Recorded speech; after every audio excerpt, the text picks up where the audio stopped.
It's the Evan edition. The Evan edition. The Evan edition. The Evan edition. It's the Evan edition. The Evan edition. The Evan edition. The Evan edition. It's the Evan edition.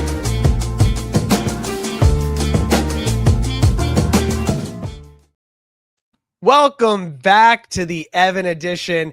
I am your host, Evan Bernstein, and here is where we talk about movies, TV, comics, pop culture, and everything in between. I am once again joined by, you've seen his pen to paper, now see his takes to screen. That's right, it is Rocky from Rocky Inc. How are you, my friend? Doing good, Evan. I just have to say, I think I say this every stream, but I love your intro, man. It just gets me in the mood, gets me psyched up every time you play it. When you have great guest hosts on here, you need to give them the intro that they deserve. And you, my friend, deserve a great intro. So I thank am you. Always honored to have you on the show. Just first and foremost, how have you been? How's your weekend? We had to, with the Thanksgiving, we didn't get to do a show. I was at Fan Expo, which I really wish you went to, because I know 100%. That is your stomping ground. Jam. But how have you been? I've been good. Yeah, holidays kind of flying in here right after Halloween. So it's been crazy. It's been just like a start and stop, chop with all the scheduling things and family coming back and visiting family and all that. So, but it's been good. I've been good. Yeah, I really wish I could have gone to that Fan Expo, but we talked about this. Like, why do they schedule it on Thanksgiving weekend? There's no way. But it was packed, right? It was packed. And it was a fantastic time. I talked about it on the last show. It's just, the artists, the discussions that we had. I met so many people, and a lot that hopefully will be on the show at some point. But fantastic stories just about their journey, representation, being able to write for the covers of classic heroes that they grew up with as kids, and now they're doing it themselves. So it's crazy. It was just really special. And then even, like one of the, creators of Marvel Zombies got to pick his brain on, what do you think of the show? And, stuff like that. So it's always fun to see the stuff that we love and then go to the source and be like, did you like it? So that was really cool. That's cool. Yeah. Cons are always fun that way, especially that connection with creators, writers, artists. It's such a cool way. You see them as human beings, right? As fans like you are. And it helps to endear you to whatever they create. So I love it.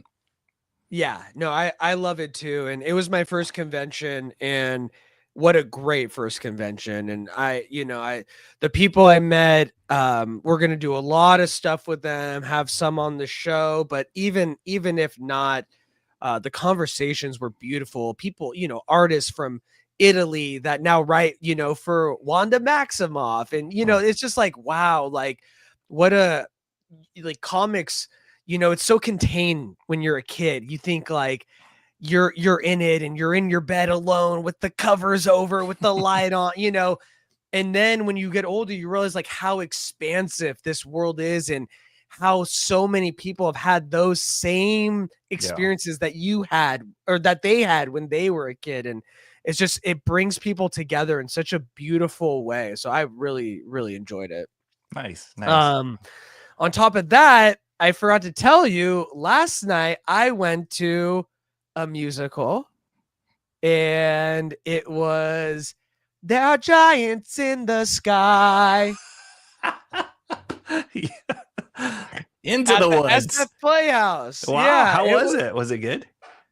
We didn't get that, the discount that we wanted to, but other than that, there's something so magical about during the holidays, getting dressed up, going to dinner before a musical. And so just that whole holiday experience, I really love. It's very nostalgic for me. And then on top of that, the actors, these are people that they're rehearsing, practicing their butts off. And then they're like, oh, I work for a nonprofit in San Jose, and it's they have, it's not a sustaining career. Yes. It's just something that they love to do, that they Yeah, can't yeah. get enough of. They need to be on that stage, and you could Mhm. feel it in their performances. Awesome. For the SF Playhouse, I'm gonna be nice and just say, overall, it was cool. Yeah. Okay, we're gonna have to talk offline about this more. That's a interesting. Okay, cool. I don't want to badmouth anyone. Of course, of I'll course. just give you. I'd rather stay positive, but after the show, or I will give you my Okay. thoughts on Yeah, it. yeah. But other than that, actors, performance, set design, production, fantastic sound. Hmm. It was one of the things I will say though that I'm not scared to say. It was freezing in the theater, like Oh, deathly freezing. what? And they don't warn you before. They have like very, very thin blankets that run out quickly. I even They got one. hand out blankets before you walk into the They don't hand theater? them out. They don't even hand them out. They're when you enter into the theater on the rights, like, so they don't tell you, but they're like when What? you complain, they're like, "There's blankets." Yeah. They're like, by the way, so this is an open air theater. I know we didn't mention that in the oh my yeah, gosh.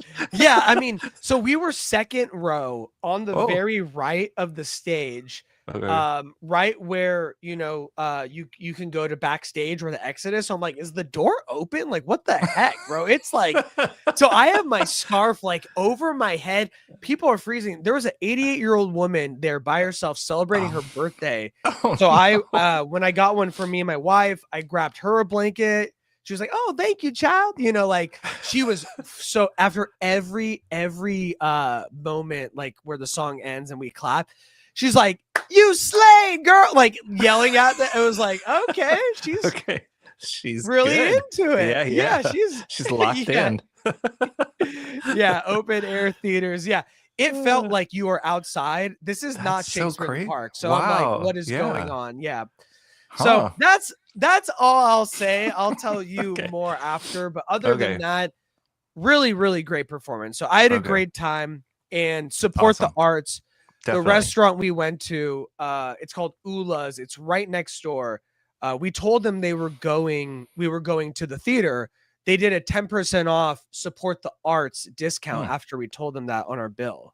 I love So that. I was like, I love that. That is fantastic. Yeah. Because like we took SantaCon was this yesterday. So like Yes. took so long. So Yes. we were like rushing to eat, like because the show, Yes. so Yeah, I had to go to but my wife's company's Christmas party, and we were in traffic for over an hour to get, and it was down near the pier, and it was because of SantaCon and all. I think everybody was having their Christmas parties, and it was just like 100%. crazy traffic. Yeah, it was everything. Yeah, Mhm. Christmas party, SantaCon, but highly recommend it. SF Playhouse, Into the Woods. I had a great time. Hey Awesome. Zach, how's it going? What's up? Zach has a great channel. He's also a co-host on here every other Oh yeah, Sunday. of course. And he just rebranded, so it's Zach Goulbourne now. The Zach Goulbourne Nice. pod show. So definitely check that out. And so I just want to let you guys know, thank you so much for joining in the chat. This show's going to be a little bit different. It was a slow day at the office when it comes to like news that we love. So I was like, there's all these trailers. Let's watch them together. Let's discuss, let's break them down, what we like, what we didn't like. And so we're going to go through a good amount today, but talk with each other. Thank you so much, Timmy, in the chat. I want to hear your guys' thoughts. So I'm glad you're here with us because this is supposed to be experiential. And there was some pretty good trailers, or at least trailers that will definitely start a conversation, because we got Supergirl, we got Street Fighter, we got the drama with Zendaya and Robert Pat, we got a Netflix murder mystery with the Punisher himself, John Bernthal, and our girl, that's right, Valkyrie, Tessa Thompson. So we're going to go through these. We got a lot of fun stuff. I say, let's just jump into it. Let's start it. So let's go. As you guys know, we have been waiting to see what is Supergirl gonna look like. We already got the world with Superman, but we know the comic that it's based off of, Woman of Tomorrow, and so we're like, what is Supergirl gonna look like? And also, what is Lobo gonna look like? Are we gonna see him? And so they finally dropped a trailer, and we are gonna watch it right now. So I've seen it, but I haven't really dove into it because I really wanted to wait till we could watch it together. And I know you've seen it too, but let's get into it. Break it down.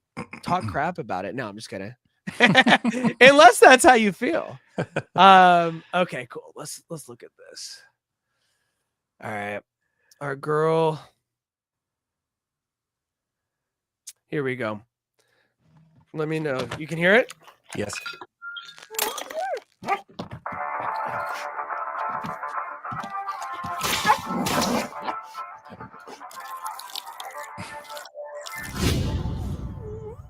You managed to get most of it on the paper this time. Good job, buddy.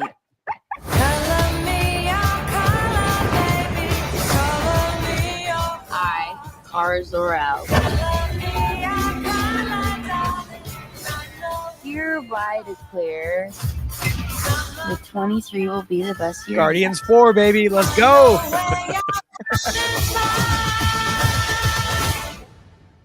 Let's be honest, babe. It's not a very high bar to clear. I didn't know any of you were still alive. What was it like to lose everything in a day? Proton didn't die in a day. The gods are not that kind.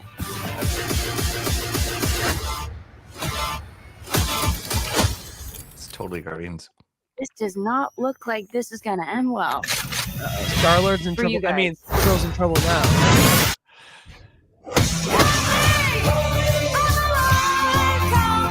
There's our villain. Do you know this on your planet have powers like you? No, it's a pretty small group of two.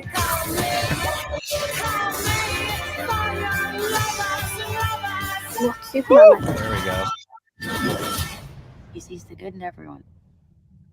And I see the truth.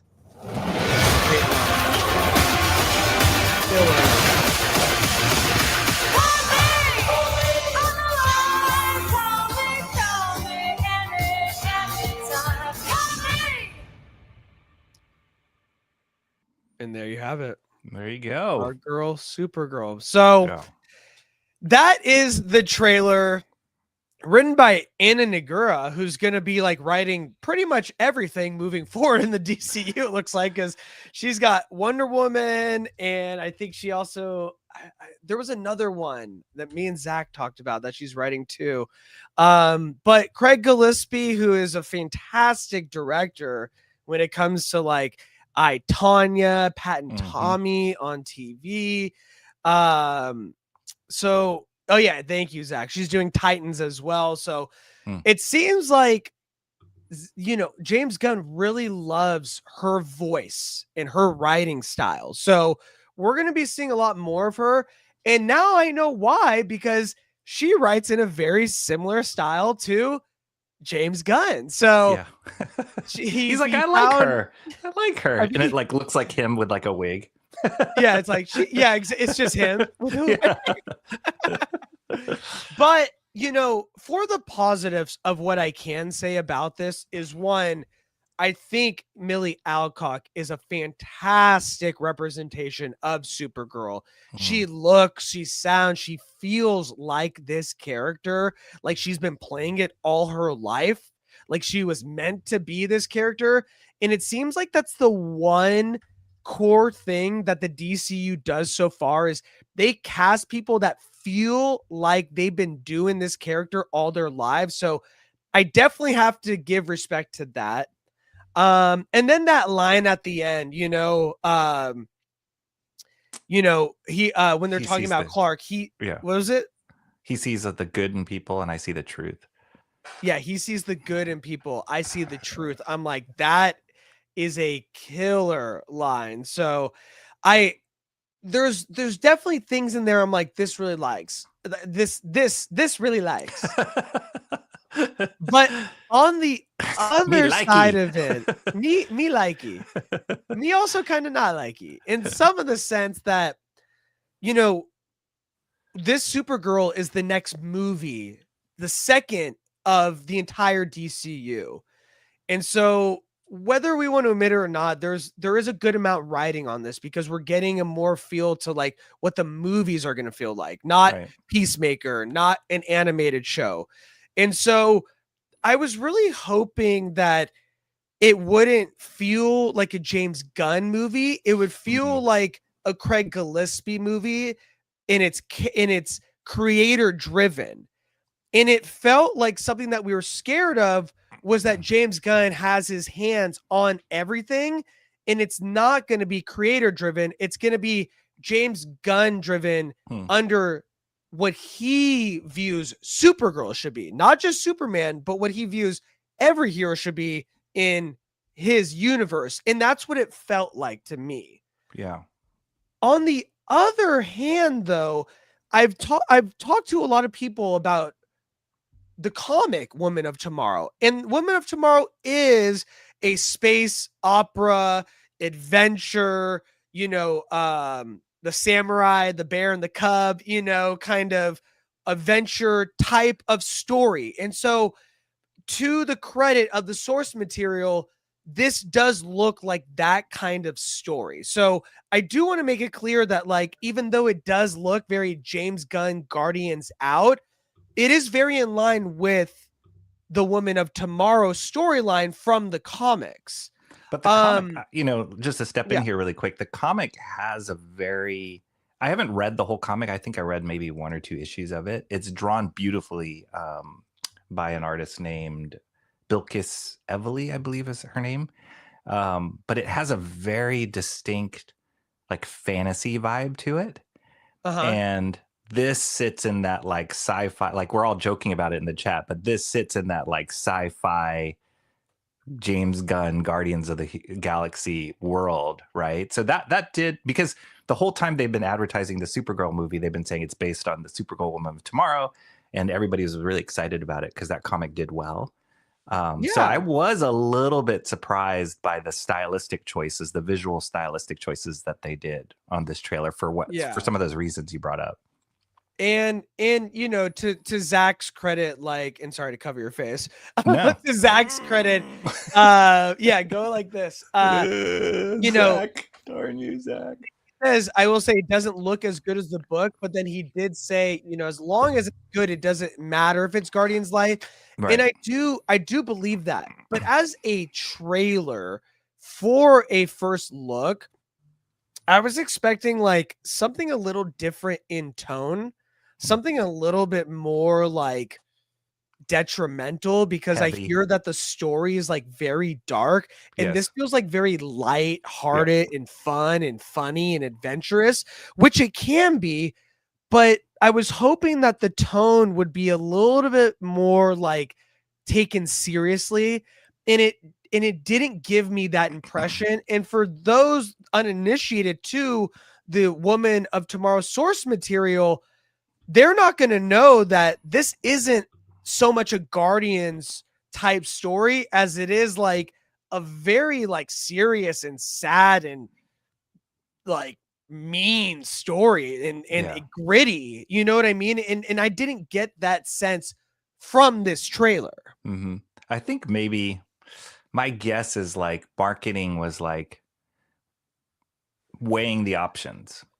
How much of the audience that loves James Gunn are we going to get to watch this movie versus how much of the audience are we going to turn off if we make it feel like a Guardians movie? And I think they just are, they're banking on the people that would just go watch it. I'm probably one of those that I'm like, okay, it's not exactly what I was expecting, but I think the execution, at least of the shots I'm seeing, is like, okay, this could be cool. Like it could be a fun movie. There's like some, you know, just the tone of it, the feel of it, like felt like I'd watch this movie. You know, it wasn't a total like I'm not going there. So they're gonna get my butt in the seat. You know what I mean?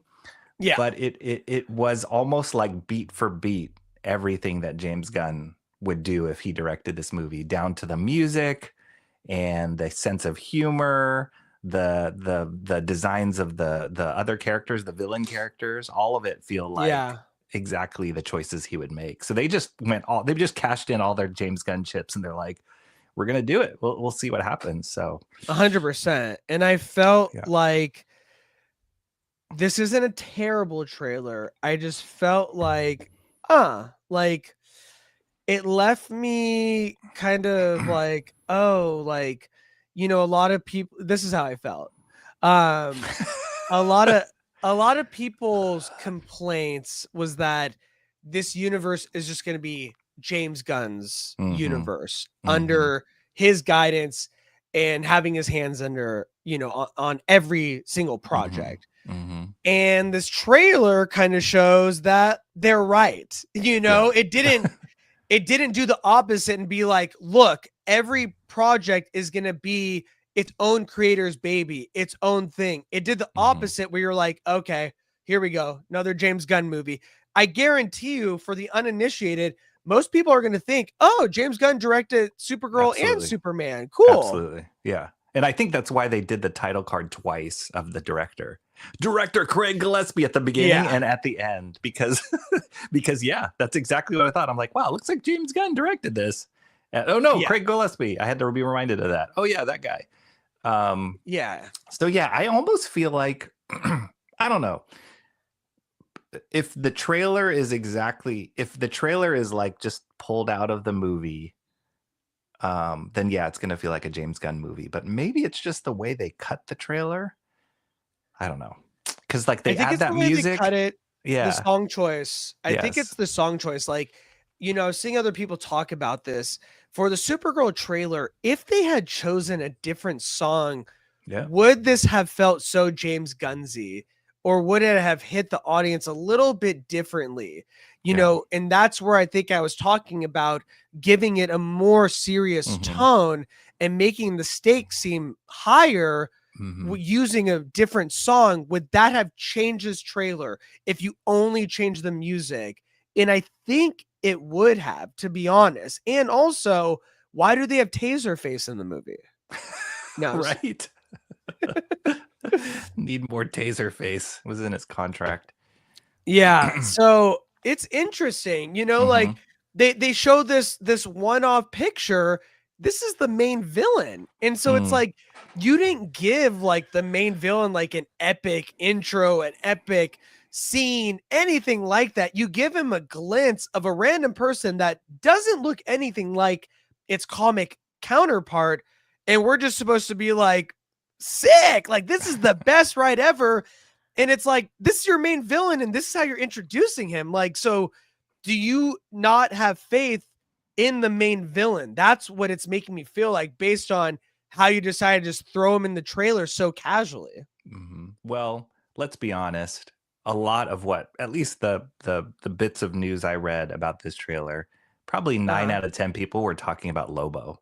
So let's be honest, like they're making this like, this is a Supergirl movie, but if Jason Momoa hits like everybody is expecting to him and performs as Lobo the way people are expecting it, this is the launch pad of the Lobo franchise for the DCU. You know what I mean?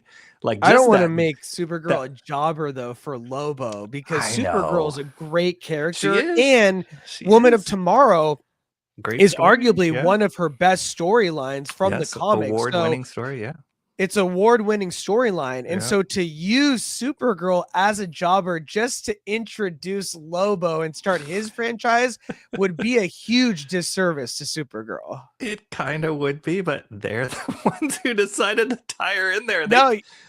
You're right. That, like, what is it? 2 seconds of him in there and everybody's like, yeah. No, I mean, you're right. Like, and to talk about Lobo for a second, I've seen some chatter online too that people are like, wow, you went from Aquaman to a character nobody knows about. But you got to view it like this. Before Ryan Reynolds came out with Deadpool, it wasn't like people were clamoring for a Deadpool movie. You don't give people, you show people something that they want that they didn't know they want it. And that's what you need to do with Lobo. Lobo is a Deadpool type character where he's been around that universe for a while. He is wild and he is captivating, but he isn't the prototypical comic book character that everybody knows. So when you introduce him, you got to do it in a big bad way. And I think having Jason Momoa as Lobo is the way to do it, because when you see it on screen, I don't think there's a doubt in anyone's mind that he is absolutely going to crush playing this character. Yeah, there's a lot of history or chatter about Jason Momoa wanting to be Lobo and pitching that he wanted to be Lobo like for years, right? And even when he first appeared as Aquaman, people were like, that dude should be Lobo, just because he just is like the long hair, the like bodybuilder, like physique, you know, everything. And just the attitude that he brings, the attitude he brought as Aquaman might as well have been Lobo, like Lobo 100%. light, you know? He changed how we view Aquaman. You know what I mean? Like the character of Aquaman for the DCEU was built around Jason Momoa's actual personality and characteristics. Like that's how big his personality is, that such a big DC character like Aquaman was molded into something that Jason Momoa could play instead of being like the Aquaman from the comics. And now it influenced what Aquaman kind of looks like in the comics, which is kind of ironic. And so I feel like it was good that the way they introduced Lobo in the trailer for a split second is the right way to do it, to give us something that we can kind of see, you know, have fans brighten up on their, you know, computers so we can get a better look at it, but not give us too much. I think that is the right way to at least give us a glimpse of Lobo and let us know like he's coming. And then in the next trailer, when we get like a full trailer, he does something badass or something funny and you're like, oh man, I cannot wait to see him now. That's a great way to gradually introduce us to a character that hopefully, if done right, we will be seeing for a very long time in the DCU. And to your original point, like you just hope it's not a reason to get Lobo on the screen is Supergirl, and that the story itself and her character can hold up the movie. But it's a tall order because he is a big personality. That character is a big personality character. The actor is a big personality. So I think, you know, I think the bets are in of like how much percentage will he be in the movie? Is it just going to be a cameo, or is he going to like team up with, you know, I know in the main story he's not really a huge factor, but yeah, I'm really curious. Is he just going to appear for a minute or two and then that's it? Who knows? I don't think you pay Jason Momoa money for a cameo. I think he'll be in a substantial amount, enough where people will fall in love with him so much that he gets his own spinoff. That's always the plan using Jason Momoa as Lobo, is that the audience likes him enough to spin it off into his own franchise. And so I think he needs enough time on screen to be able to do that. And the time that he does have, he needs to absolutely crush it, because Zach is right. If they flop on Momoa playing Lobo, we are all cooked 100%. Well, we aren't cooked, but no, we're cooked. DC. We're cooked. They cooked us. Nice. Okay, guys. Well, let us know your thoughts. Did you like the Supergirl trailer? Was it enough for you? It is a teaser trailer, but did it give you the idea that this is a movie that stands on its own and has nothing to do with James Gunn? Or did it leave a little bit to be desired? Drop a comment below and let us know your thoughts. All right, guys. With that down, I wanted to move on to this. You know, Netflix has the craziest model when it drops these hit TV shows like Stranger Things, Bridgerton. They don't ever really advertise them. Their idea is let the word of mouth carry the show once we drop it. And for the most part, it's worked out really well. Well, it seems like they're doing that again, because this trailer creeped up on us really fast and it looks like a banger. This is Netflix's His and Hers, starring John Bernthal and Tessa Thompson. And we're going to take a look at it right now because this looks like a killer trailer, and it's coming out really quickly on January 8th. That's right. Where's the trailer? It's blank. It got me. Let me get it. So good. I'm really excited about this though, because do you like that model that they have where they don't necessarily need to advertise like that, but they can just like kind of drop it really quickly? I used to think Builds on that word of mouth from people watching it, or I do you mean- prefer that like they do a little bit more marketing with these like higher profile projects? Netflix is their own model, right? So I think dropping the trailer and having people tune in or go to the movie theaters, you got to give it some time. You got to let it disseminate into the like pop culture talk, blah, blah, blah. Netflix is like, they've got the algorithm and like your eyeballs already connected to the hub of Netflix. And so they just need to just, they don't even need to advertise, in my opinion. They're just shooting you recommendations immediately when you turn on your TV. So I think it's a little different, it's a little different of how they time these things out. And it seems like the examples you brought up before, they know how to market to their audience, their users. So yeah, I don't know. Let's take a look and see what we think of His and Hers, coming January 8th on Netflix. Here we go. I used to think that when bad things happen, that it was just random chaos. That bad things happen I really like her as an actress. because you bring them on yourself. Creed.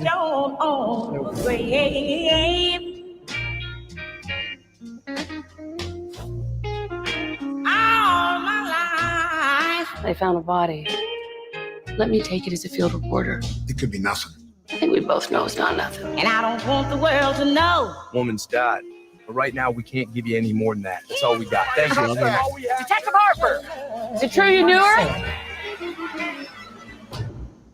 Jeez, what was with that reporter? It's my wife. What? It's like Mr. So, and Mrs. you got Smith. any suspects? Stop. Persons of interest? Hey, Anna, how you doing? You doing good? Yeah, good, Jack. Good, good. It's really great to see you. The killer usually knows their victim. You stabbed 40 times? That's premeditated. It's personal. One of us might know who the killer is. The killer could be in this very room. I didn't hurt her, Anna. Do you know who did it? I didn't do it, if that's what you're asking. There are two sides Look at this music. to every story. Grabs into it. Ours and theirs. Yours You really think that I could do something like that? You really think it? and mine. His and hers. Which means someone is always lying. Don't put no headstone on the grave. Everyone has their story, right? His and hers. Woo! Ooh, child. So that is His and Hers on Netflix. January 8th, John Bernthal and Tessa Thompson. Netflix, hire me. No. It's a feature film. No, it is a limited series. Oh. Yes, it is a limited series. We are talking very limited, 6 episodes, going like it. old British style. That's right. And this comes to us from the writer from the movie Lady Macbeth.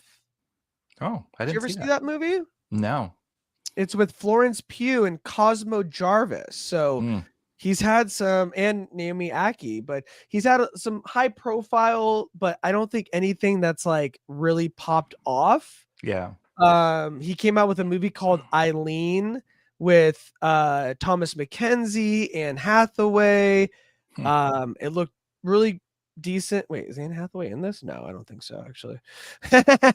Oh no, she is. She is. It didn't even look like her. So it seems like he has some high profile things that aren't in didn't get in the zeitgeist. So this might be something that hits. But what are your overall impressions from the trailer? It's cool. I mean, it's definitely done. The trailer, like, you gotta hope that they didn't reveal too much already, is my thought. Like, oh, are we already, like, in my mind it's like, okay, it's one of them, right? One of them is the murderer, right? And they're kind of alluding to that. So hopefully they didn't give away too much. Yeah, exactly. But I like the premise. The premise seems cool. Those actors, they're strong actors. They can hold their hold the screen. Both of them can. Yeah. And then including to have them Pablo. yeah, and to have them together, I'm really curious to see. They had a few scenes in there where they had, together, but I'd love to see their chemistry with each other. So I love John Bernthal a lot. That guy's like he's got so much presence. And Tessa Thompson's awesome. No, I think you're right. It's such an interesting duo that you necessarily wouldn't expect when it comes to John Bernthal and Tessa Thompson. But then when you see them in the scenes and they play with that on purpose, like literally the trailer opens with detective and reporter, and then that's my wife, so you're like, what? So I think it's they did that on purpose, that this is such an unassuming couple that you couldn't really see together. And now they're playing with your expectations of that, because it seems like, there's some things going behind the scene with their relationship, something afoot, and causing a rift in their relationship. And now this case is driving a bigger wedge into the relationship that already looks like it was cracking before the story even started. And so it's already giving you these tidbits in the trailer. And I think this is a very well-structured trailer.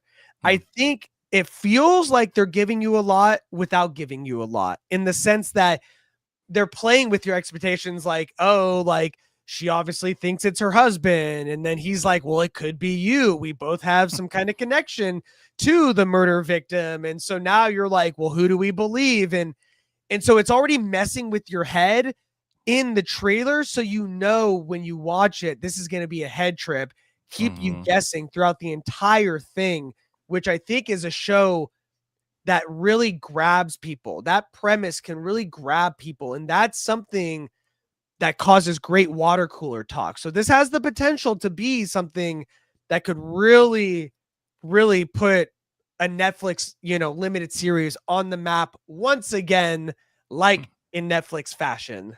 Yeah. And I love that.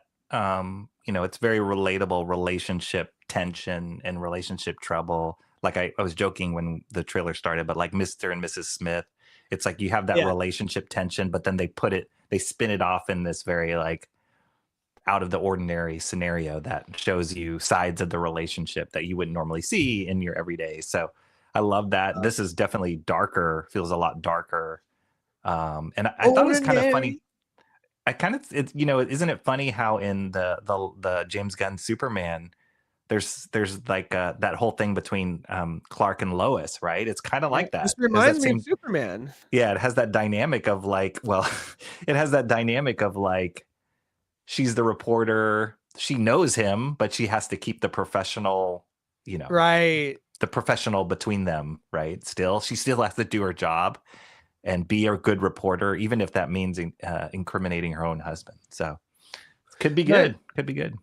I think you're right. And I think you hit the nail on the head when you said, John Bernthal is such a underrated, captivating actor that when he is on screen, he demands presence. Like, you cannot take your eyes off him. His like rage and anger and his voice, like, you're just waiting for him to snap every time. Yeah, everything about him is just like powerful and strong and a little scary, a little vulnerable, a little jagged edges, but he's able to mix it all into something that's just so captivating. And so I think this kind of role where it's like, he is trying to be the dutiful husband who's also a police officer, but there's issues there, and there's that vulnerability that he's not perfect, that he does mess up.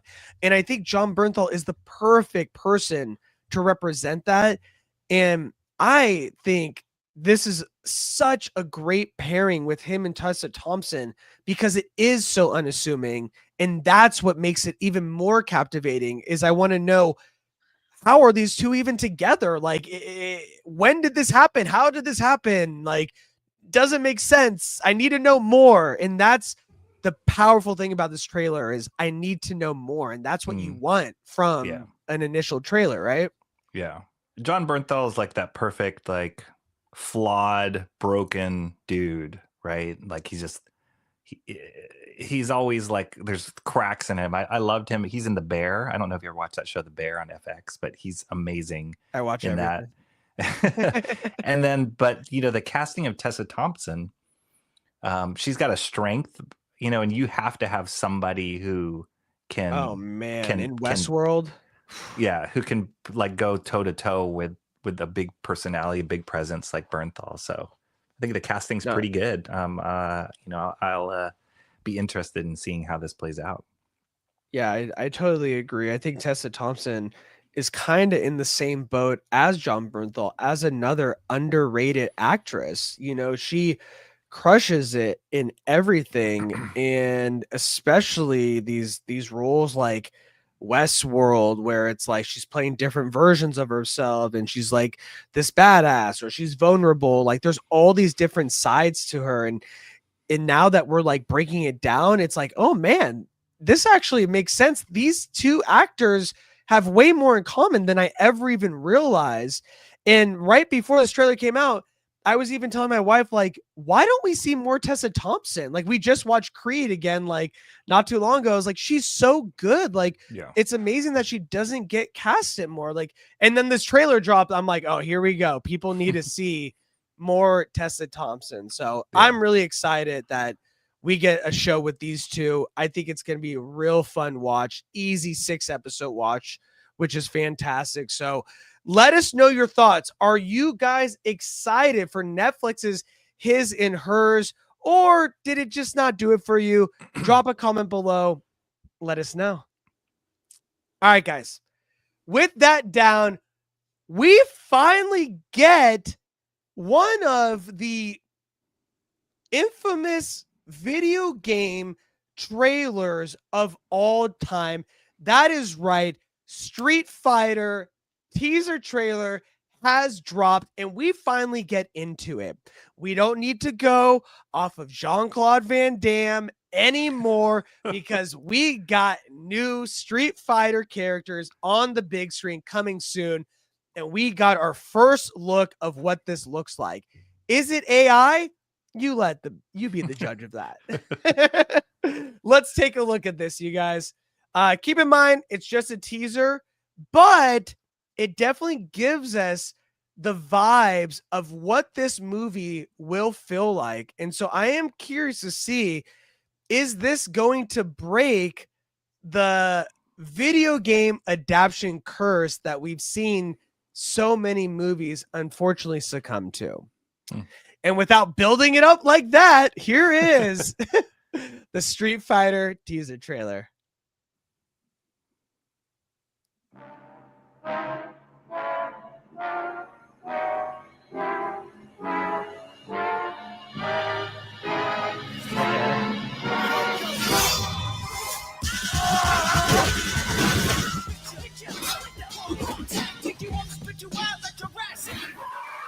This AI is really good.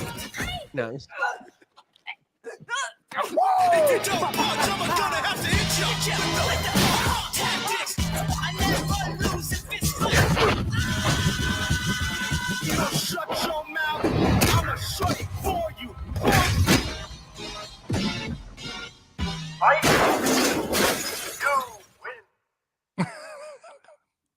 Okay. Well, It seems like Zach is very excited.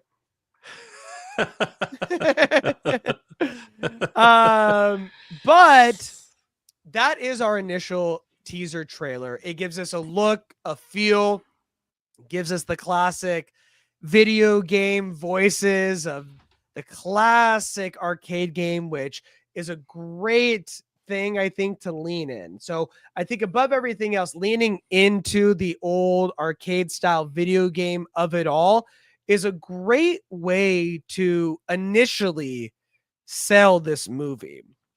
Now, when we look at the actual character design, for instance, Ryu, which I think looks very Ryu-ish and very good, I say the character design looks pretty decent. I was not upset about that. I think everyone is looking like their counterpart per se, especially our boy Cody with the hair. So yeah, is this movie bonkers? Is it over the top? And does it know that? 100%. Street Fighter looks bonkers and knows that. Is it going to be a good movie? This trailer doesn't tell us too much about the quality of the movie, I would say. So, Rocky, what is your initial thoughts of the trailer for Street Fighter?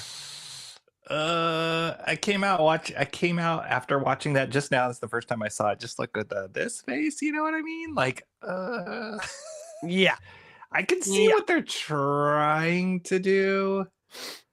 I'm just looking up the director, Kitao Sakurai, Japanese American writer and director known for the. That's why I did recognize Eric Andre in there. So, yeah, I don't know.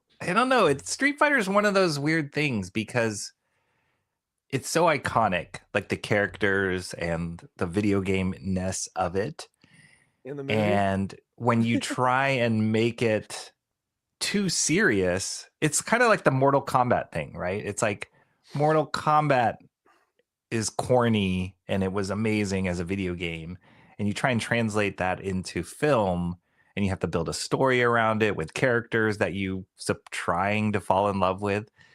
It can fail horribly. Yeah. And I feel like they're even pushing it farther into the campy kookiness of this. So it's almost it feels like a comedy that I'm watching this trailer. Like I'm not taking any of it seriously. Yeah. I don't feel the stakes at all of, and granted, they didn't share that much of the story at all. It was just, money shots or like teaser shots. So I don't know. Yeah. It's going to be one of those like cult things that college students laugh at and watch while they're drunk. Yeah, I think you're right. I will say that, I don't want to butcher his name, Kitao.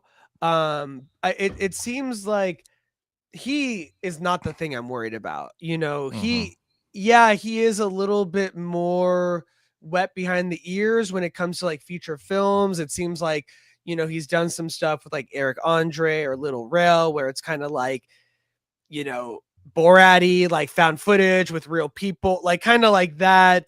What scares me is the writer of this movie, Dallin Musson, who wrote Captain America: Brave New World. Oh no. The Falcon and the Winter Soldier TV series. Okay. Iron Sky: The Coming Race with a 5.0. Iron Phoenix, I've never heard of. The Golden Compass from 2007 with a 5.8 score. Yeah. And so it seems like the writing is really what scares me with Street Fighter. Is this a bonkers movie that needs to have epic action scenes? 100%. And you don't need great writing for that, right? But if you want a story that makes sense, that captivates the audience, that drives you through it so you're engaged the entire time, writing definitely matters. You can have great fight scenes and still be like, this movie was a mess. I probably will not watch it again. And I don't want that from a Street Fighter movie. I want a Street Fighter movie where I'm like, I need another one. Or I could watch that a million times. It's crazy. It's hilarious. And I can't get enough of it. That kind of sounds to me like Deadpool. I just Yeah. described Deadpool. It's crazy, it's hilarious, and I can't get enough of it. And you should want to describe your Street Fighter movie like that. And unfortunately, I'm getting the vibes that this might not be the reaction we have if and when we see this Street Fighter movie. Yeah. I don't have high hopes for Yeah. And which you is know, sad. It's sad. You know, Timmy says, if we get martial arts fights, the story won't really matter. And to an extent, yes, but did you just hear what I said? Because with Mortal Kombat, you know, that was probably one of the most forgettable movies I've ever seen in my life. And that opening scene in Japan between Sub-Zero and Scorpion is one of my favorite opening scenes of a movie in the past decade. It was a great fight scene. Those actors are fantastic, whether it's, you know, in Warrior or Shogun. These are top tier actors. But the movie was all over the place, and the writing decisions did not make any sense. They chose a character that was made up for the movie when you have a plethora of characters from Mortal Kombat to choose from. So yes, you know, if the fight scenes are great, choreographed, badass, that's awesome. But if the story is incoherent and inconsistent, nobody's going to want to go watch it or go back to watch it again. So I think there's a fine balance between having a decent story to follow along with great action scenes to really get like something from this movie. And Street Fighter is like too big of an IP to drop before it even starts. Yeah, I agree with you. Yeah, I totally agree with you. Zach had it right in the comments. He said, need to care about the characters to care about the fighting. That's a super 100% valid point right there. Yeah. Like you could have He's an amazing amazing choreography, but if you don't care, and again, the stakes don't feel like they matter. Just like with right? Supergirl. Yeah, then you're not gonna like lock into that. So so yeah, I don't have high hopes for this one, unfortunately. Well, let us know what you guys think. Did you like the Street Fighter teaser trailer? Keep in mind, it's just a teaser. Just want to give you a taste. It was for the Gaming Awards, so it was quick, it was hot, it was heavy, and that's it. So we'll see, you know, what else they drop and see if it looks a little bit more compelling. And also, should this have been John Cena? I've seen a lot of that online. I've seen the artwork. As Bison? It looks As badass, Bison? but do not discount Desmolchin. This guy is epic. Let's give he's him a good chance. actor. Yeah. But we gotta, you know, judge once we see it. I think that's the best thing. But let us know your thoughts. Drop a comment below. All right, guys. With that down, I wanted to move on to this. So, you know, we got a lot of banger movies coming out in the next couple of years. And surprisingly, most of these movies have either Robert Pattinson in it or Zendaya in it, or they're in it together. These actors are hot right now and coming out with projects that have the most heat on them that we've seen thus far. And I, for one, am super excited. And it seems like Hollywood is so excited. They want to put them in more movies together, and they want them at each other's throats, because that's right, my friends. Robert Pattinson and Zendaya are starring in the drama and bringing all the drama to what an engaged couple looks like when they're going through something that seems to be a little scary. We are going to watch this trailer right now. This is the drama with Tobey Maguire. No, with with Robert Pattinson and our girl Zendaya. Let's take a look. Am I sensing some nerves? A little camera shy? Let's do a little warm up so we're feeling revved up and comfortable for your wedding day. Yeah? All right, let's try it. Let's do a little warm up. Up on our feet. All right, Charlie, move a little closer to your bride to be. There we go. What's your favorite thing about Emma? She's beautiful, funny. Everything's happy, right? This is Great right here. marriage. And she has the best laugh. Okay, good. Emma. I love that he's caring, understanding, open-minded. That's good. Okay, so hold on to those thoughts. Don't forget to smile. Okay. Just smile naturally. Yeah, Charlie, just a completely natural smile.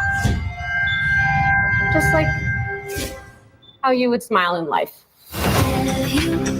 Remember, you know each other really well. Emma and Charlie. What the fuck was that? Just some drama. We found love that we're gonna have forever.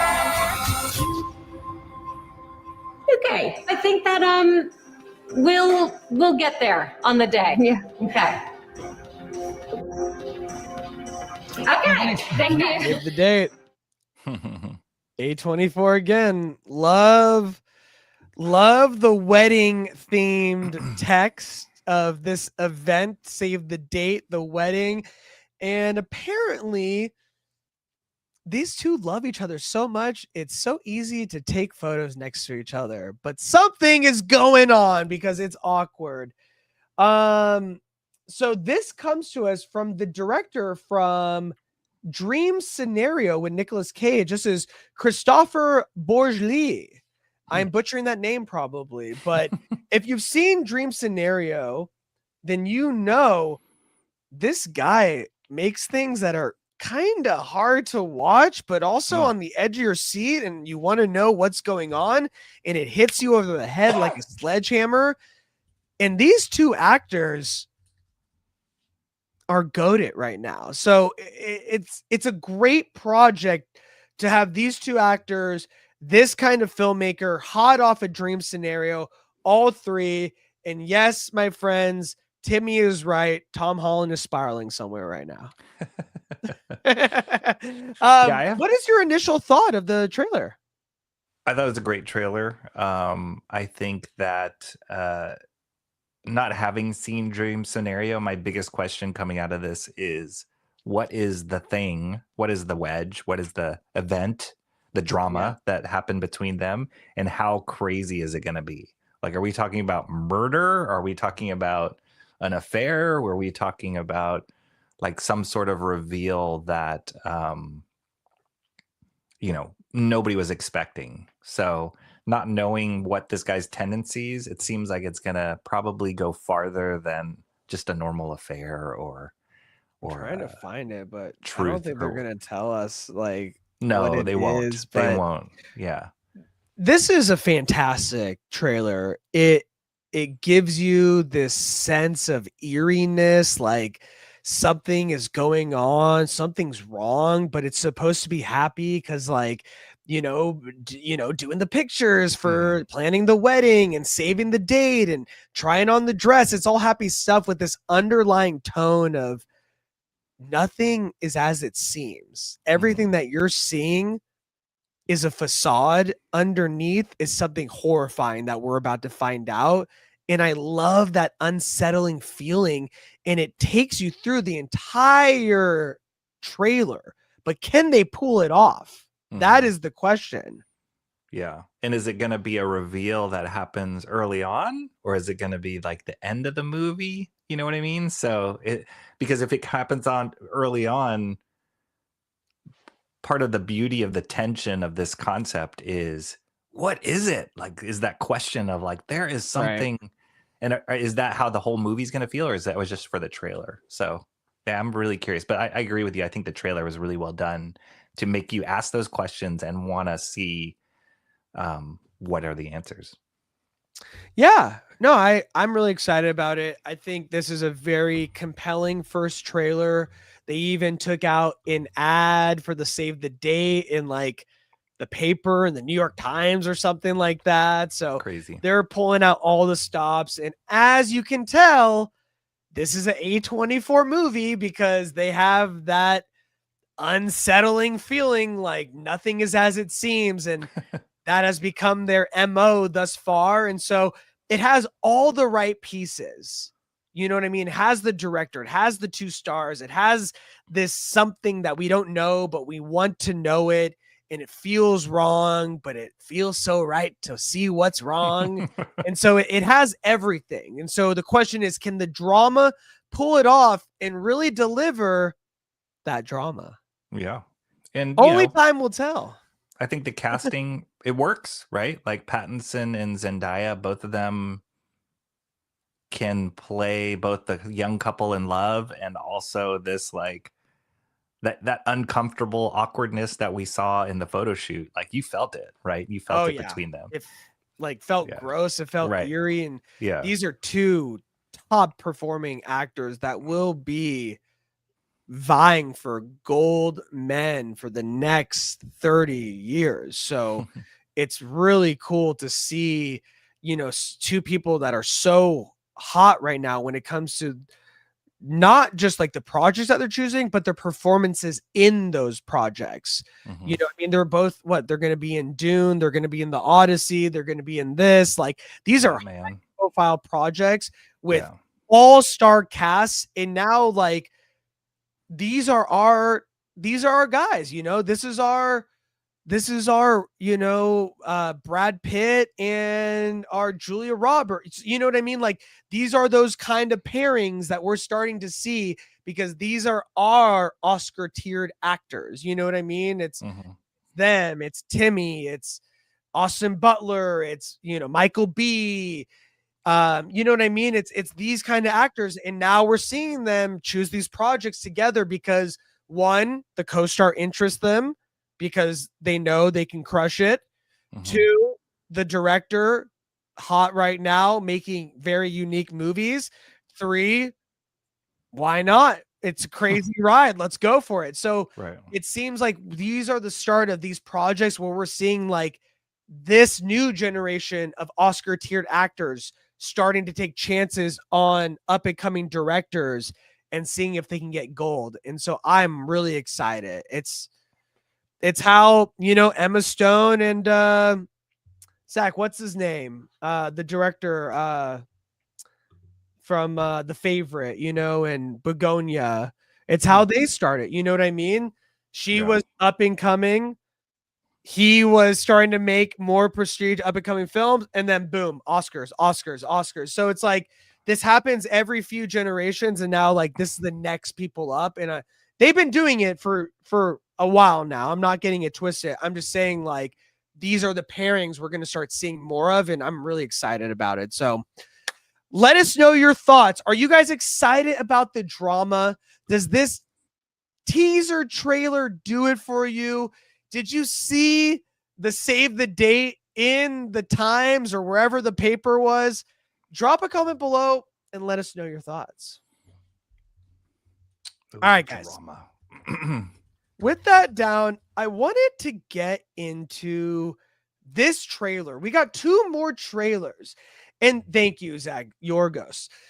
I wanted to get into this. So there was a show that came out in 2016 with Tom Hiddleston called The Night Manager. It was with Hugh Laurie. It was with Oscar winner, two-time Oscar winner, Olivia Colman. And it blew people away at the awards, whether it's the BAFTAs, the Emmys, all that good stuff.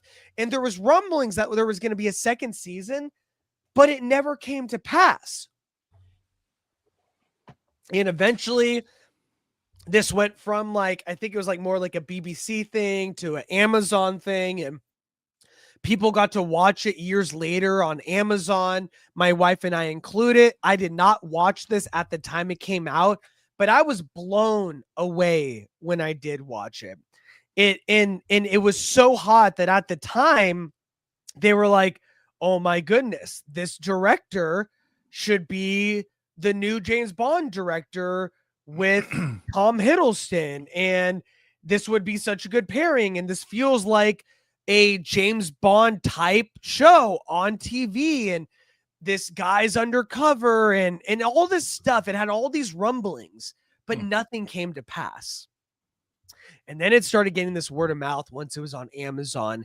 And now we finally have a full trailer for The Night Manager 2, starring Tom Hiddleston and Olivia Colman.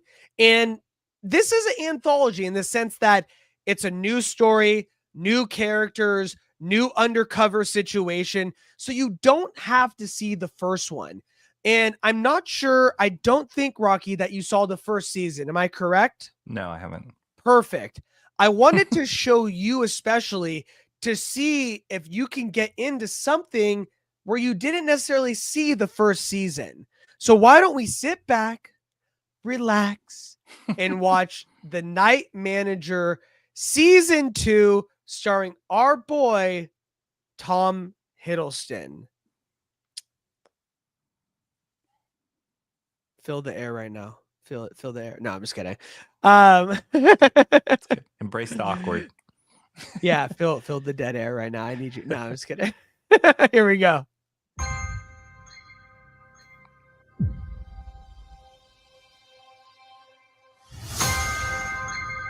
There'll be no record of death. Richard Roper will remain a missing person. And you, Jonathan Pine, will be no more. So it's cleaning up the last season. It's been so long. I spent years creating you anew. It's time you get back in the field. That's him. Teddy Dos Santos. Teddy is smuggling arms into Colombia. Calls himself Richard Roper's true disciple. And I think British intelligence is helping him. That's your chance to be a snake in their garden. Welcome to Colombia. You want to talk first, or shall I? Why don't you? You have a choice to make, Roxana. I get you what you want. I was never here. Roxy tells me that you're looking for investment opportunities. You ask no questions of me, and I ask no questions of you. Everything's trust. We had a real problem with human beings. We're genetically dishonest.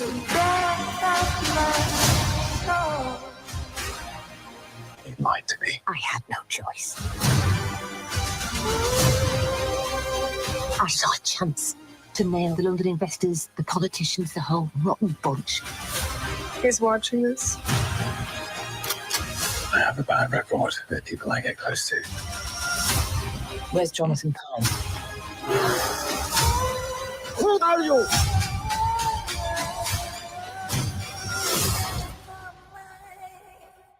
You have no idea who I really am.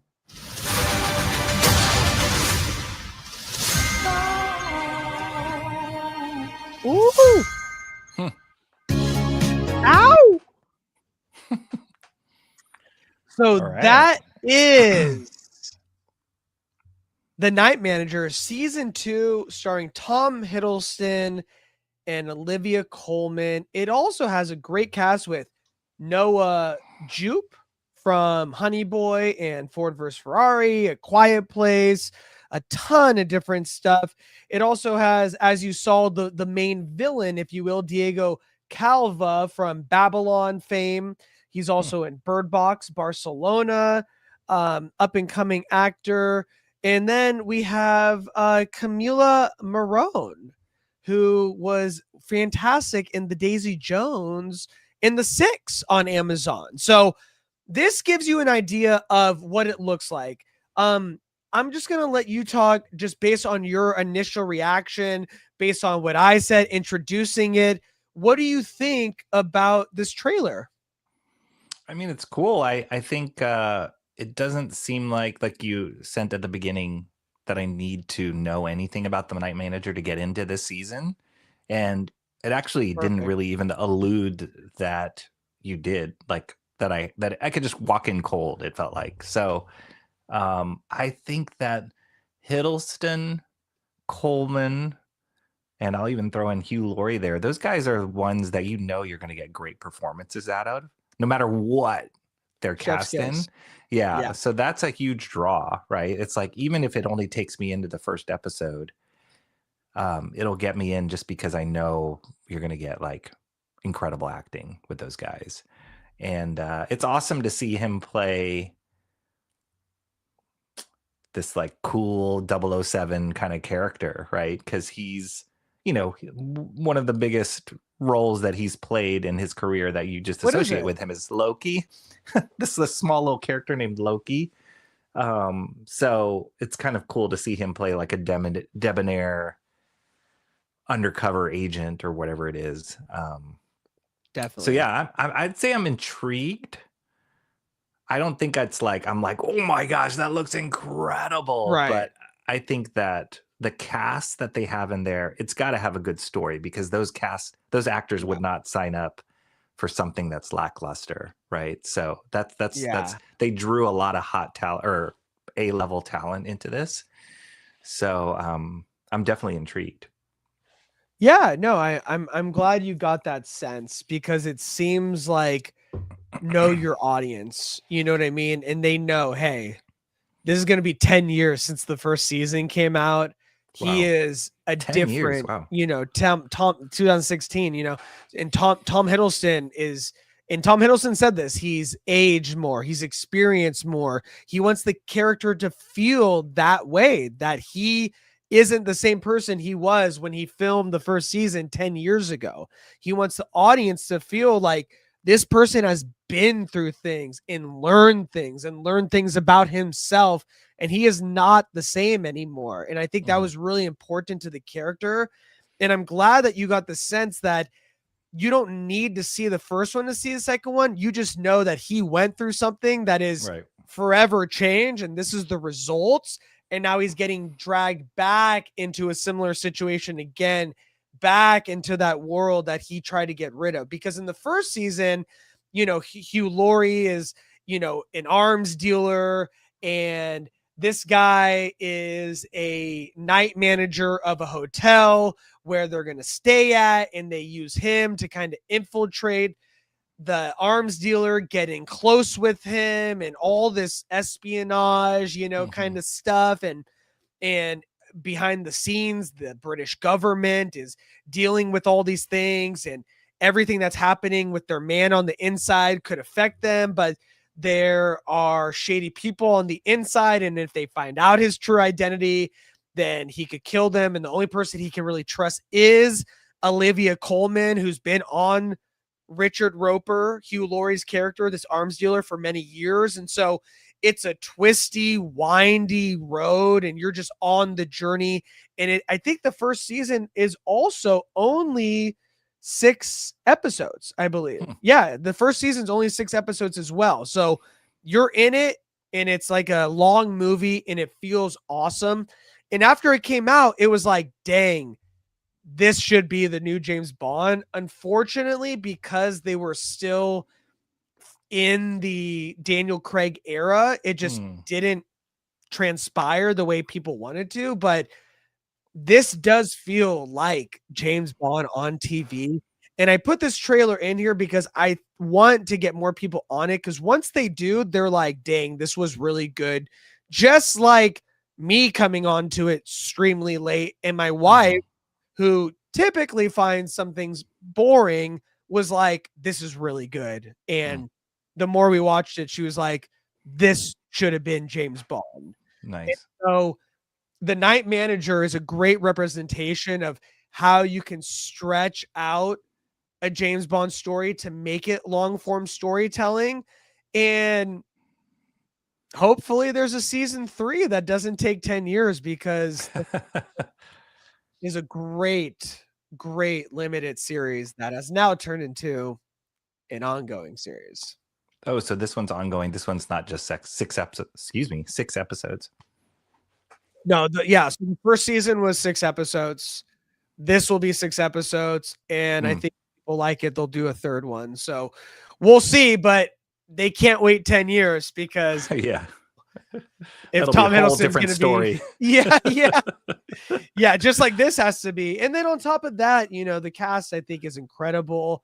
I think the actress mentioned earlier, Camilla, is a fantastic actress. She's more well known for dating Leonardo DiCaprio more than her acting prowess, but she was really good in Daisy Jones and the Six. That was also an Amazon. I think it really showed that she can act and she has a space in this medium.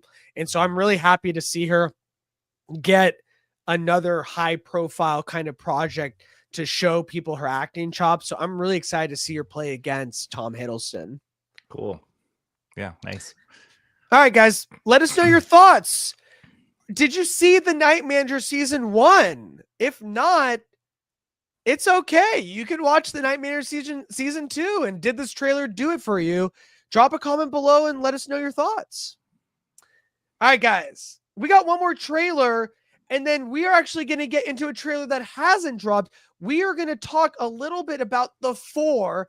That's right, 4 Doomsday trailers that are going to drop consecutively before Avatar 3. But before we do, we have to ask one question. And that question is, are rom-coms dead in the theaters? We saw with the movie with Sydney Sweeney and what's his name, Pal, that rom-coms can still have a space in the theaters and still have great word of mouth and get people into those seats. But can it do it for people that are a little bit older? That is the question. And that is what this trailer with our boy Kevin James asks. Because I saw this trailer and I was like, you know what? This looks really cute. This looks like it could be a really great rom-com for middle-aged people. That's right. I said it. Middle-aged people. It's okay. You can admit it. Our hair is going. I'm not middle-aged, but it looks like him.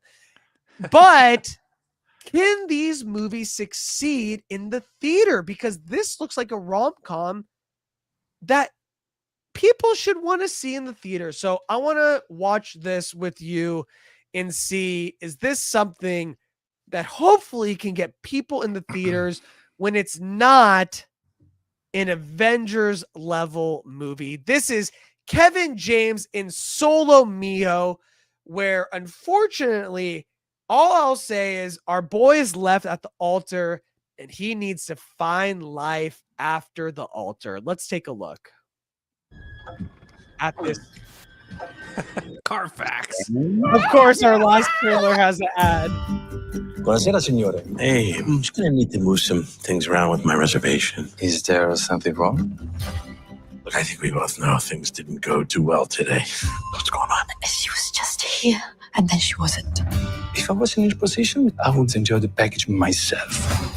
Go on my honeymoon. Honeymoon, vacation. What do you want? Sometimes gravity comes so fast, I don't know where I'm falling to.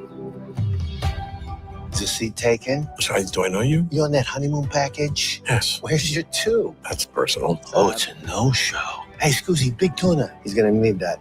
Got left at the altar. No, I never said that. I'm Claudia. I like your hair. That's not gonna help him. He needs to heal. Oh, you're one of those guys. What's that supposed to mean? You know what it means. What's your name? Matt, and you are Cafe del Sole. Gia. No, not I know. Gia. I was just trying to be funny. Okay. I'll keep trying. Hey, I think that was Matthew. Who's on the back? Coffee lady. Go, Maddie, go!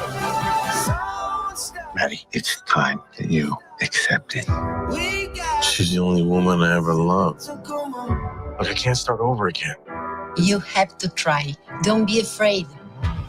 Did you kiss her? Oh, Okay. I'm sorry. Okay, like this. It's not hard. Don't be weird.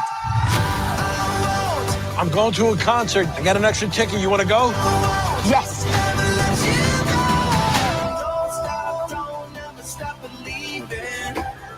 Line him up, buddy. What do you think? It's beautiful. I have to come back sometime. Don't leave. Stay.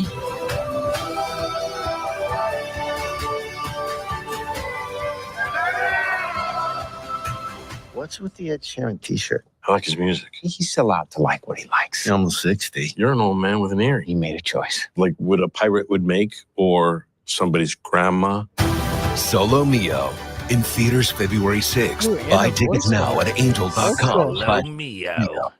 90s. Yeah, totally. That, my friends, is Solo Mio. And I want to ask you, one, what do you think of the trailer? And two, do you think this movie can find an audience in the theaters? I don't know. I thought the trailer was okay, right? Like it's like Okay. I'm not Fair I'm not the audience for rom-coms. But there wasn't That's okay. There wasn't anything that was like super cringy for me to watch. I think Kevin James fits the role, like the role of this. Like he just has that like, oh, this dude, poor guy. Yeah. Yeah, the meme, you know, he always has, or like the in the pocket meme, like that's like his character, right? The all shucks guy. And then the gal, the other important character in this is the gal that he is going to fall in love with, the Italian gal. Like she's got a lot of, you know, screen presence and seems very appealing. And so I think it could be a cute story. But is it enough to draw people to the theaters? I don't know. Like what rom-com, you mentioned the Sydney Sweeney one, I didn't see it, but what rom-com of this generation or this day and age can bring people to the big theaters? It's already hard enough for any movie to get somebody into the theaters outside of a superhero 100%. movie or a big blockbuster. So what is the tipping point that can get people in? I don't know. I think this one feels like a little too small of an audience to draw enough people into the theater. But I could be wrong. It's a sad story, and it's like, oh, you know, it tugs all the strings, and I feel bad. Yeah, I feel bad for the dude. Like it was a nice wedding too. Like it looked Right? like he went all out, and it's like usually you know they're gonna say yes if you go all out like that, and so it was Right. like, dang, like that hurts even more. But no, I think you're right. I wanted to put this on here to raise this question because all we do talk about is big stars, big blockbuster hits. And so it's like, this is a smaller movie, a more personal movie that tugs on the heartstrings. But is this a movie that belongs in the theaters, or is this a movie that you most likely would watch on streaming? Right. And unfortunately, it feels like a movie that you would watch on streaming today. But if this movie came out, let's say in 2002, this looks like a movie that would do pretty well, possibly in the theaters. I was gonna say this feels like a my big fat Greek wedding kind of like Hitch kind of same genre, like a same crowd. And that did amazingly in the theaters, right? So, but that was a different time. So who knows? Yeah, no, I think in this day and age, when you see a trailer like this, that isn't a big blockbuster, that isn't for everyone, you ask yourself, well, then who is this movie for? Mm-hmm. And if you're asking who this movie's for, that means you don't know who's going to go to the theater to see it. And that's where the issue lies. Mm-hmm. If this was going to streaming, then you don't need to ask who it's for because it's going to be on most people's streaming services and you're going to stumble upon it and people might like it or they might not even know it's there. So that's a little bit different, but this is going into theaters and it's having a theatrical run. And so I'm like, okay, but is this still a movie that's going to work in the theaters? Because there was a movie that came out on Netflix. It's called Nonas, right? And it's the Vince Vaughn, right? It's Vince Vaughn, and it's a true story about how he starts this restaurant in the name of his grandma who passed away, and his mom passed away, and he wants to have that memory live on with the food, the Italian food that she would make.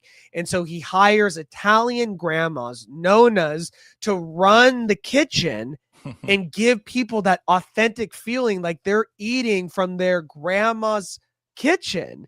And it's a beautiful story, but they didn't put that out in theaters because they knew this is a movie that should go into streaming because people are not going to go, even if it is a great heartwarming film. they're not going to go to the movies. And so that is what we're seeing with these types of rom-coms that are coming out today that just probably work better on streaming because they're going to get crushed in the theaters. And it's unfortunate, but that is the reality in the world that we live in today. Yeah. Timmy Mello just wrote in, Adam Sandler would have been better casting. Do you think that would bring people to the theaters? I think it would go straight to Netflix. I mean, it has a streaming deal with Netflix for a reason. Yeah. Because those movies are made to go to streaming. Yeah. You know, even Happy Gilmore 2, like it was fun, but I'm not going to watch it again. And it's straight to streaming. Like that's where we're at. That's where we're at. Big names like Adam Sandler, even if Kevin James, who is his boy, who is in a ton of his movies produced by Adam Sandler, go straight to streaming. And that's the deal that he makes because he knows that's where the money is now. And so that's the reality that we live in. Mm-hmm. Yeah. That's kind of sad. Well, let us know your thoughts. Are you guys still interested in these type of rom-coms? Is this going to get you to go to the theater? Is this rom-com type of movie something more that you're going to say to yourself, well, I'll wait till it goes on streaming? Drop a comment below and let us know your thoughts. All right, guys, we are almost out of here, but we got to get into this last thing because this dropped very recently. That's right.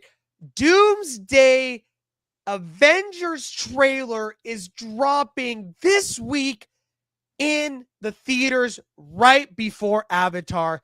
And not just that, 4. That's right. It is reported that 4 different trailers consecutive every week will be dropping before Avatar in theaters exclusively. We are back in the theaters going to see a movie just so we can see the trailer again, just like it's 1989. And we want to see Batman trailer in the theaters just so we can see Batman on the big screen. We are back in that day and age, kind of. It's like the variant covers of movies. Exactly.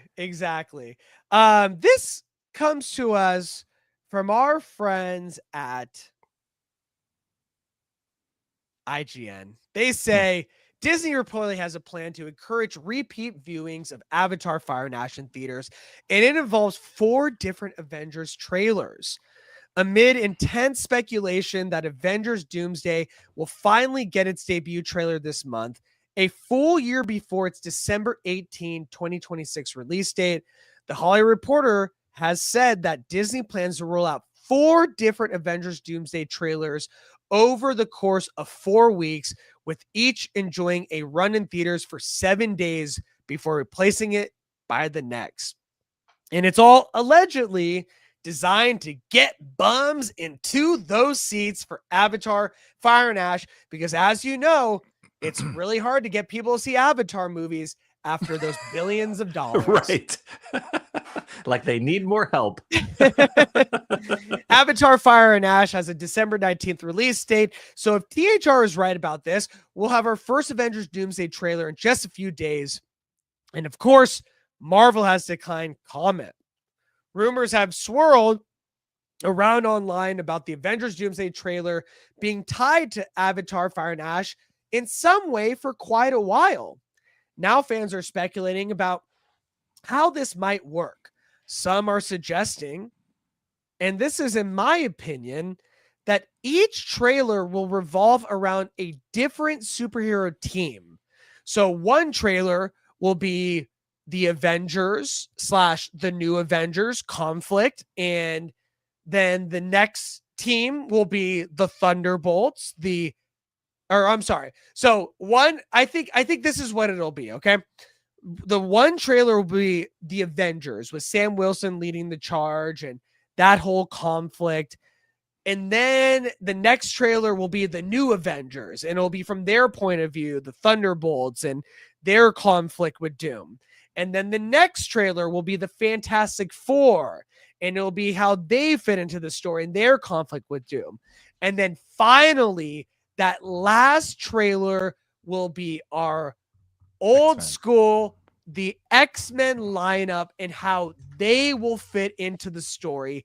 And that is what a lot of people are assuming would be the reason to split these 4 trailers into 4 different trailers consecutively releasing before Avatar Fire and Ash.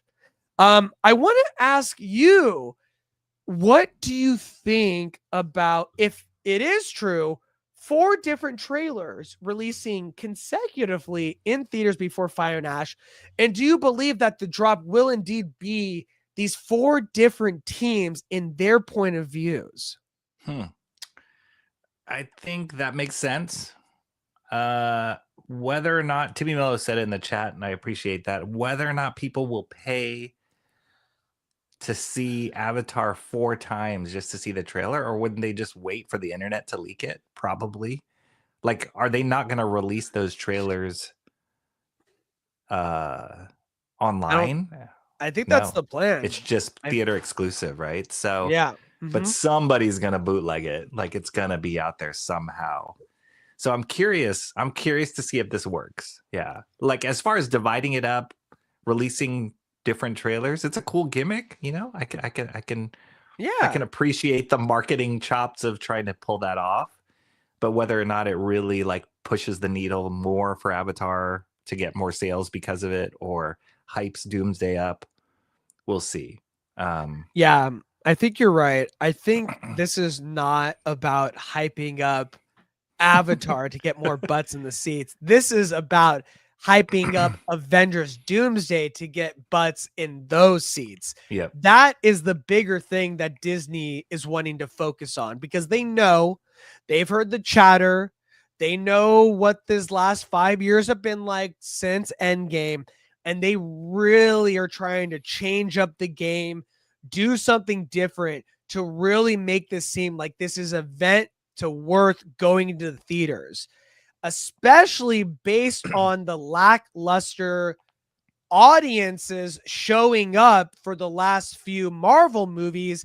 They're scared and they need to think outside the box, and having 4 different types of trailers exclusively in the theaters is definitely a way that they're thinking out of the box to shake things up and hopefully get people excited about the MCU again. So I think above everything else, this is an outside of the box way to do it. And this is something that we could see, if it works, other studios and properties following suit moving forward. Mm-hmm. Yeah. Yeah, I think you're right. I think it has to do the job of getting you excited about those movies for sure. And I think they're just banking on the most eyes because Avatar is going to draw in a huge crowd already on its own. So that makes a lot of sense. Yeah, we'll see. We'll see. I'm excited to see it. You know, I need that moment for me for Doomsday to like get me. Yeah, it's got to be that like that hook for me. And right now I'm just like, okay, let's see. Well, I want to ask you, regardless of 4 different trailers, this one shows this point of view, this one shows this, regardless of that, overall, what are you hoping from an initial Avengers Doomsday trailer? I think for me, it's X-Men. That's all you care about. Just show me the X-Men and I'm happy. Show me that you're handling it well. Yeah. Okay. And I'll be happy, because I think you've already proven to me you can do Avengers well. I'm guessing Robert Downey Jr. is going to do something cool with Doomsday. You know, you're going to, you know, he's going to be the right fit somehow. The other movies, they're whatever. Like, we've seen bits and pieces of everything else. X-Men is the biggest question mark. And I almost feel like it's the linchpin of whether or not this is going to succeed. Yeah. It's similar to that Lobo thing. If you flop X-Men and you miss the mark on that, you're going to lose a huge amount of confidence in the MCU moving forward. Yeah, especially with the X-Men moving forward, because Yeah, if you can't handle the old school X-Men and do them properly and make them epic, which Yeah. I don't doubt that they won't, but it's a big if right now, Yeah. then nobody is going to want to see the new X-Men when you do the mutant saga moving forward. So Right. you are right in the sense a lot more is riding on the X-Men for the future of Marvel and the MCU moving past the next two Avengers movies. So they have to get the X-Men right in this movie. Yeah. And so I think you're right. For me, from what I want to see in this trailer, you need to establish Doom as a huge threat in this trailer.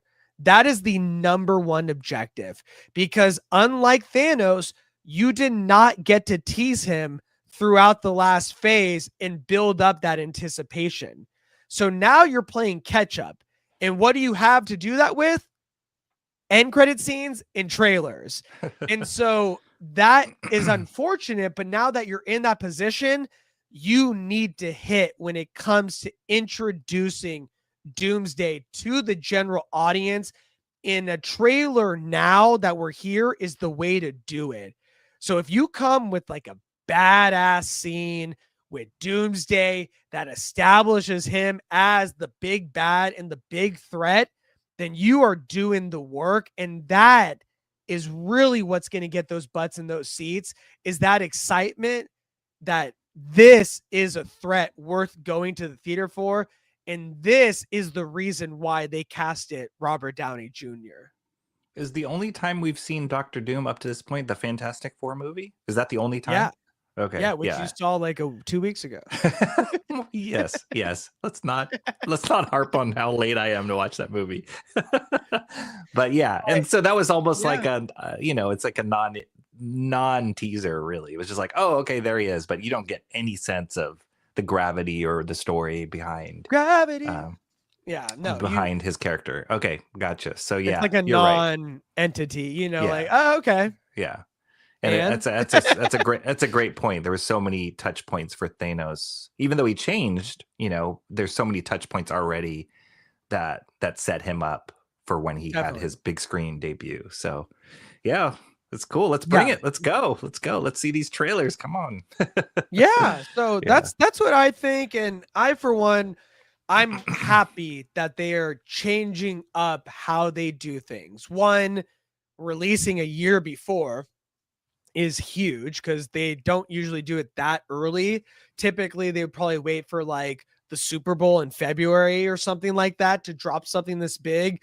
But they're really taking the advantage of Avatar being such a hot property and being like, we need to get Doomsday attached to that big movie now so we can have another $1 billion film when it comes to December of 2026. So I think that is a smart way to do it. The 4 trailers aspect is interesting if true, and that will be interesting to play out and how it'll make the audience feel. Because if it feels like it's so exclusive that they're being discluded, it could sour the audience a little bit because they're like, well, that's not fair. Like, I saw it once. Like, I didn't see the coolest trailer because I went opening night to Avatar. That's not my fault. And I don't want to go see another 3-hour movie for $26. Right. You know what I mean? So it could sour the audience. So this could go either way. So it's a huge gamble. It's a huge risk, but I can't wait to see how it plays out. Mm-hmm. Yeah, it'll be cool. It'll be really cool. And for sure, those trailers are gonna leak out anyway. So I think what's in those trailers is going to be more important than how they get them out there. No, 100%. So let us know your guys' thoughts. Are you excited for going to Avatar 4 times and spending $150 on one ticket? Just to see a trailer. Just to see more Avengers trailers. Drop a comment below and let us know your thoughts, and be kind. And if you are that person, I'll give you my Venmo so you can hook me up too. If you're willing to spend that much money. Yeah, I'll give you, my Vimeo account so you can record it and send me what you saw. Nice. Not encouraging pirating. No, of course not. All right, guys. That will do it for the show. Rocky, as always, it is a pleasure having you here on the show. Just wanted to pick your brain. How did you like, changing it up and just doing a trailer watch and reaction and breakdown? That's fun. Yeah, I like it. It's a cool format, and you are definitely more on top of like new news that comes out for pop culture and mainstream stuff. So it's nice to kind of watch it clean and on here. It gives me opportunity to watch more trailers because I wouldn't normally. Yeah. So no, it's good. Yeah. It's really good. Now And you can be like, I want. Yeah, I think Yeah, the variety too is great. What you brought up was that was great. It wasn't just Marvel movies or DC movies. Yeah, it was like shows, movies, like rom-com, drama, action, weird, so I love that it was like a mix. But yeah, I thought that was cool. And if there's ever like a slow time or opportunity to do it again, like I definitely would love to do it again. But I really appreciate you coming along for the ride. Cool. Where can the good people find you? You can find me on YouTube at Rocky Inc. ROQUEINC. And I'm also on X and a little bit on Instagram, but mostly on YouTube. I have a weekly show talking about my comics. I call it My Wednesday Comics. And then I also do live streaming of me drawing master studies of comic professionals and how they create those. So yeah, come join. I'll always love having new people come watch. Yeah, it's a great community. I always have a great time talking in that chat. So definitely check it out. And if you guys are watching it, Welcome to Derry season finale tonight. Me and Zach are possibly going to do a discussion about the finale tomorrow night at 6 p.m. Pacific Standard Time. It might be a last minute thing because he may not be able to do it, but just want to put that on your radar. So we might be going live tomorrow at 6 p.m. just to talk about how we felt about the first season in general, the finale, the crazy stuff. But if you haven't seen it on HBO, Welcome Derry has been fantastic. So I cannot wait to watch it either way. But we might do that tomorrow night. So stay tuned. Look at the Instagram. We'll let you guys know. And if not, tune in next Sunday and we will go over more fun stuff with you guys. So everyone in the chat, just want to say thank you as always for making your voice known, being part of the community, joining in. It's always a pleasure having you. And please, you guys, like, subscribe, comment, be here for the journey. Keep it respectful, keep it fun, because that's what this is all about. And we will see you guys next time. Have a great week. And take care, my friends. ADO. It's the Evan edition. The Evan edition. The Evan edition. The Evan edition. It's the Evan edition. The Evan edition. The Evan edition.